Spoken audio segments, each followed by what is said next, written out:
हमारा अंतरिक्ष, जिसे स्पेस भी कहा जाता है, कितना विशाल है यह जिज्ञासा केवल हमारी नहीं बल्कि हर उस जागरूक नागरिक की होती रही है जो थोड़ी बहुत भी वैज्ञानिक समझ रखता है। रही बात ब्रह्मांड की, तो ब्रह्मांड इस अंतरिक्ष के अंदर एक सीमित संरचना है जो असीमित संख्या में है। सीमाएं किसी ग्रह, उपग्रह, तारे या गैलेक्सियों की हो सकती है, क्योंकि सबका अपना अपना गुरुत्वीय प्रभाव क्षेत्र होता है। इससे भी आगे जाएं तो तारों का अपना प्रकाशमान क्षेत्र भी हो सकता है। लेकिन उसके बाद क्या उसके बाद स्पेस नहीं होगा? नहीं, ऐसा नहीं हो सकता। स्पेस या अंतरिक्ष या आकाश का फैलाव उसके बाद भी जारी रहेगा।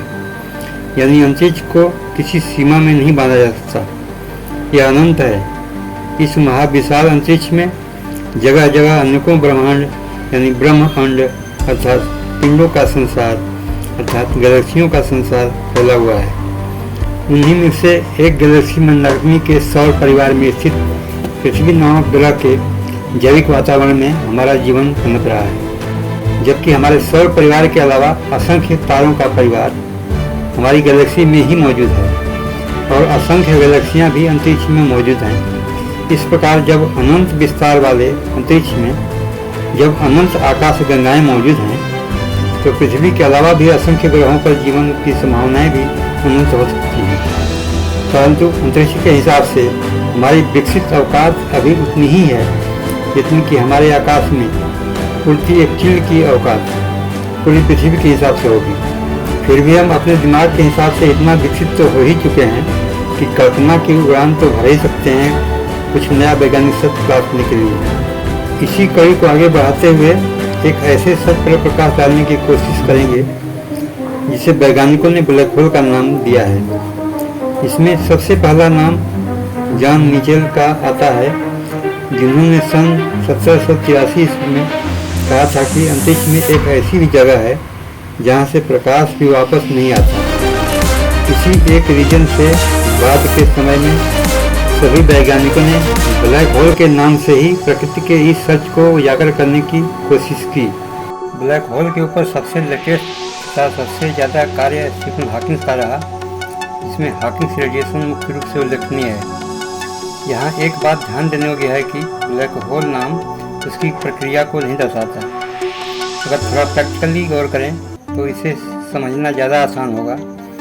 जैसे कोई सपाट दीवार है, उस पर एक ही साइज की दो अलग अलग वृत्ताकार आकृति बना दी जाए और एक आकृति को काले रंग से भर दिया जाए तथा दूसरे को दीवार के आर पार छिद्र कर दिया जाए, तो 1 किलोमीटर दूर से ये पहचानना मुश्किल होगा कि किस आकृति में रंग पुता है और किस आकृति में आर पार छिद्रित किया गया है। ठीक वही हाल ब्लैक होल का हो सकता है कि क्या ब्लैक होल कोई ठोस पिंड है जहाँ से प्रकाश रिफ्लेक्शन न होने के कारण काला दिख रहा है, या कोई शंक्वाकार गड्ढा है जहाँ से रोशनी का प्रॉपर रिफ्लेक्शन न होने के कारण काला दिख रहा है। अब यहाँ से आगे ब्लैक होल के इसी संभावित पहलू पर प्रकाश डालेंगे।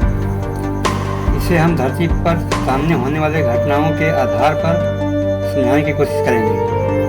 हम धरती पर कई बार बाउंडर को नाचते देखा है। गौर करें तो पाएंगे कि ये कई प्रकार के होते हैं, कोई छोटा, कोई बड़ा, कोई धीमी गति से नाचता है, कोई तेज गति से नाचता है। ठीक इसी प्रकार के कोई छोटे, कोई बड़े, कोई धीमी गति वाले, कोई तेज गति वाले बाउंडर पानी में भी दिख जाएंगे, जिन्हें भंवर या व्हर्लपूल कहा जाता है।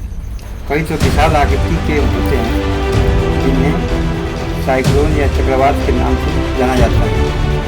जब इनका आकार ज़्यादा बड़ा तथा इनकी गति ज़्यादा तेज हो जाती है तो काफ़ी बड़े बड़े नुकसान भी उठाने पड़ते हैं।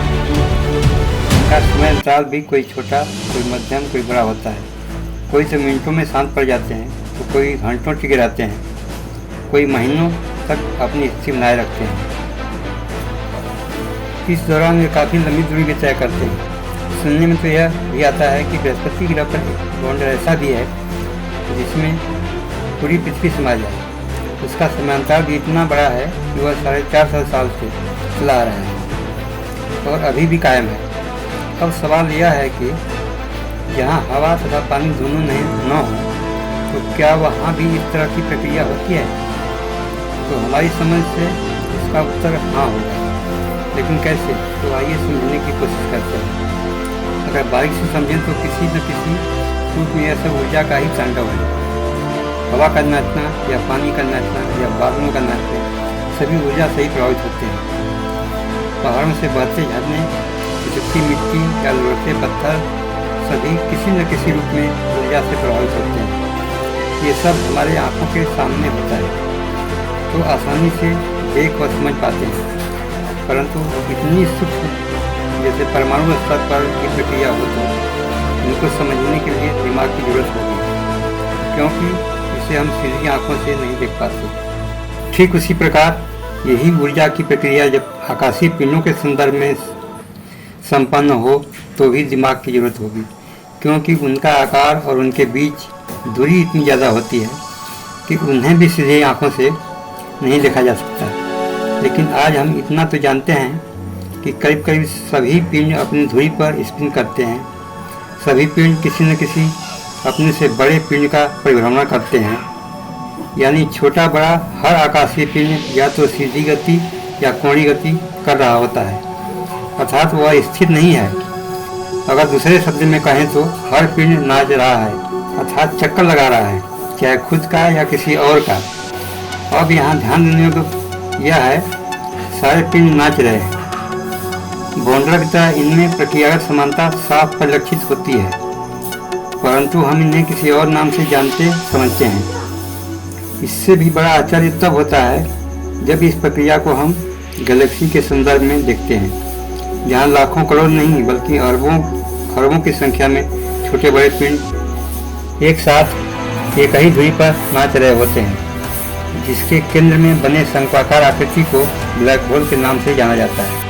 क्योंकि एक गैलेक्सी का आकार इतना विशाल है और एक प्रेक्षक के तौर पर उनसे उसकी दूरी इतनी ज़्यादा है कि प्रक्रियागत समानता होने के बावजूद एक गैलेक्सी को बाउंडर के नज़रिए से कभी देखा समझा नहीं गया, जबकि पानी में बने भंवर के शंक्वाकार गड्ढे भी इतना पास होने के बावजूद भूरे या काले दिखते हैं। यानी हमारी आँखों तक प्रॉपर प्रकाश का रिफ्लेक्शन यहाँ भी नहीं हो पाता है, तभी शंक्वाकार गड्ढा अंदर तक भूरा या काला ही दिखता है। जरा सोचिए, यहाँ तो कुछ मीटर की बात है तो भी अंदर गहराई में अंधेरा दिखता है, जबकि गैलेक्सी और ब्लैक होल में लंबाई चौड़ाई और मोटाई तीनों ही प्रकाश वर्ष में होते हैं, और एक प्रेक्षक के तौर पे हमारे उनके बीच की दूरी भी प्रकाश वर्ष में ही होती है।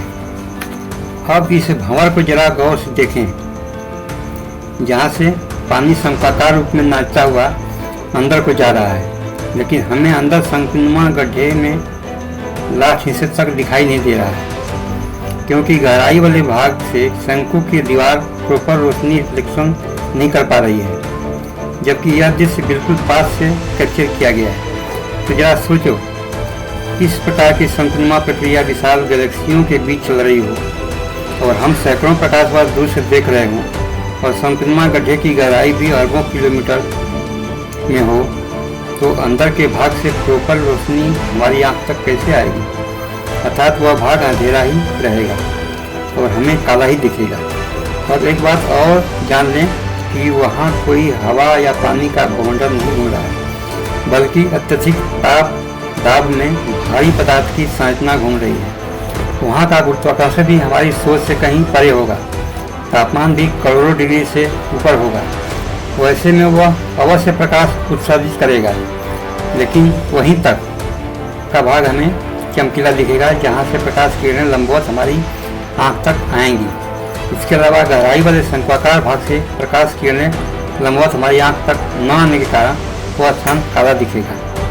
अब तक के विश्लेषण से यह स्पष्ट हो रहा है कि जिस प्रकार बाउंडर और भंवर में प्रक्रियागत समानता है, उसी प्रकार गैलेक्सी या ब्लैक होल में भी प्रक्रियागत समानता है, जिसके आधार पर पूरी की पूरी गैलेक्सी को अंतरिक्ष बाउंडर भी कहा जा सकता है, जिसमें ब्लैक होल अंतरिक्ष बाउंडर का वह शंक्वाकार भाग है जो काफ़ी गहराई लिए हुए है तथा उत्तरोत्तर सकरा होता जाता है एवं एक सीमा पर बिल्कुल नुकीला हो जाता है, जिसे हम सिंगुलैरिटी के नाम से जानते हैं।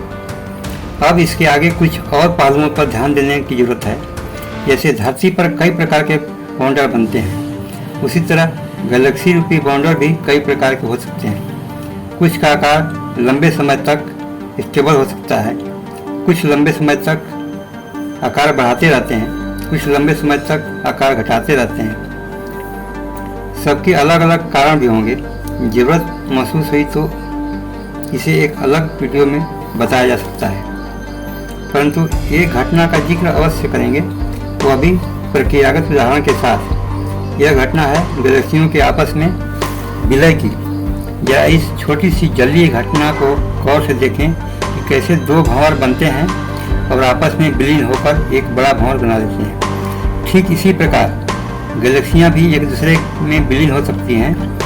ये दो या दो से ज़्यादा भी हो सकती हैं, लेकिन इस विरल दृश्य को इस महाविशाल अंतरिक्ष में ढूंढना और देख पाना इतना आसान नहीं होगा। परंतु जैसे जैसे हमारा तकनीकी विकास होगा, वैसे वैसे बहुत सारी अंतरिक्षीय प्रक्रियाएं सामने आती रहेंगी। अगर इस वीडियो से आप लोगों को थोड़ा भी आनंद आया हो तो इसे अवश्य औरों को भी बांटें अर्थात शेयर करें। धन्यवाद।